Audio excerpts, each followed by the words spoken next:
안녕하세요. 여러분의 마음속 깊숙이 자리하는 심리를 분석해주는 모지은입니다. 저번 편에서 우리는 대략적인 분노의 방향을 알아보았습니다. 자, 이제 주체할 수 없는 분노를 어떻게 해야 될까요? 명상?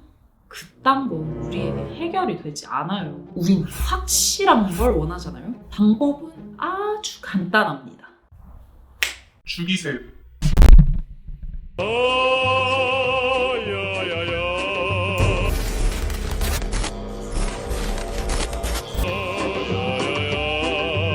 아니, 제 말은 간접적으로 죽이라는 겁니다. 직접적으로 죽이면 저희는 어딜 가죠?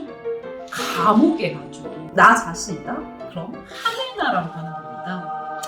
우리 그러면 안 되잖아요.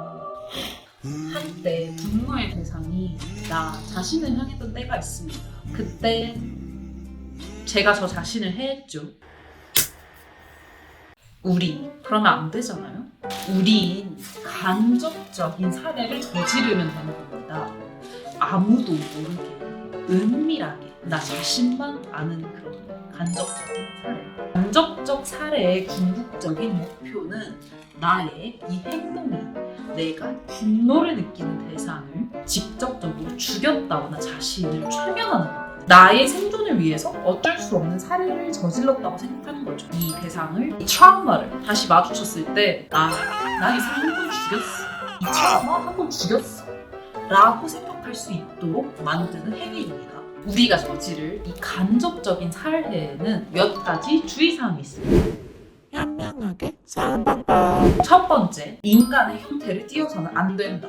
인간의 형태를 띄었을 때 우리 마음속에 있는 분노를 자극시키는 꼴이 돼버립니다. 율리 피셔의 책 심리세포에 의하면 우리가 분노를 느끼는 대상을 지속적으로 생각을 하고 분노를 해결하지 않으면 크게는 동물을 학대하는 행위로, 크게는 대량 학살로까지 연결될 수 있다는 연구 조사가 있습니다. 예를 들어 등의 예시가 있겠죠. 우리는 분노를 일으키는 특정 대상을 대놓고 그려내는 것이 아닌 상징할 수 있는 무언가로 정성스럽게 내 손으로 만들어낼 겁니다. 뭐 알파벳이 될 수도 있고 정물의 형태를 띌 수도 있겠죠. 또한 인형이 될 수도 있고 지점토의 형태를 띌 수도 있고 유리의 형태를 띌 수도 있고 뭐 다양한 형태를 띌 수 있겠죠. 두 번째, 자신의 손으로 정성스럽게 만들어야 합니다. 왜 나 자신의 손으로 정성스럽게 만들어야 되냐? 여러분, 밖에서 사온 물건으로 나의 분노를 표출하고 뭐 그걸 때려 부수고 한다는 건 너무 가볍게 느껴지지 않나요? 우리의 분노가 들끓는 만큼의 정성이 들어가야 우리가 지향하는 간접적인 살해가 완성됩니다. 우리가 저지를 살해는 일종의 계획적인 살해이죠. 우발적으로 저지르는 살해가 아닌 우리가 하나부터 10까지 다 계획한 다음에 저지르는 살해라는 겁니다. 세 번째, 잔해물 처리 혹은 보관 방법, 간접적으로 살해를 하는 거지만 우리가 실제로 살해를 저지르고 있다고 생각하셔야 됩니다. 살해는 해야 하는 행동으로 끝나지 않습니다. 시체를 처리해야 마무리가 되니까요. 우리는 이를 잔해물이라고 이야기하겠습니다. 잔해물 처리 방법은 여러분들이 원하는 방식으로 선택하시면 됩니다.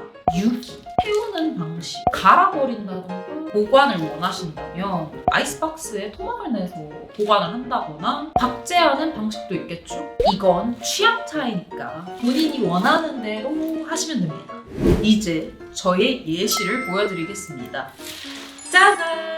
제가 최근 분노를 느끼는 대상을 만들어 왔습니다. 약간 아이스크림 같으면서 뭔가 귀엽죠? 이 존재가 뭘 의미하는지 아실 수 있나요? 이게 궁금하실 수 있겠지만 저도 이게 뭔지 말할 의무가 없고 지금 보시고 계신 시청자분들도 뭘 의미하는지 아실 의무는 없습니다. 여러분들도 똑같이 하시면 됩니다. 저는 더 리얼함을 느끼고자 안에 피를 넣은 형태로 제작하였습니다. 잠깐만. 당연히 가짜 피죠. 다음으로 저의 살해 살해 도구를 보여드리겠습니다. 짜잔! This video is sponsored by Jewelry Military, a knife-changing experience. 잠깐! 저희 스트레스 푼다고 막 하시면 안 돼요. 저희에게 기회는 딱 한 번뿐입니다. 아주 신중하게 고민하고 살해하십시오. 현명하게 사는 방법.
현명하게 사는 방법.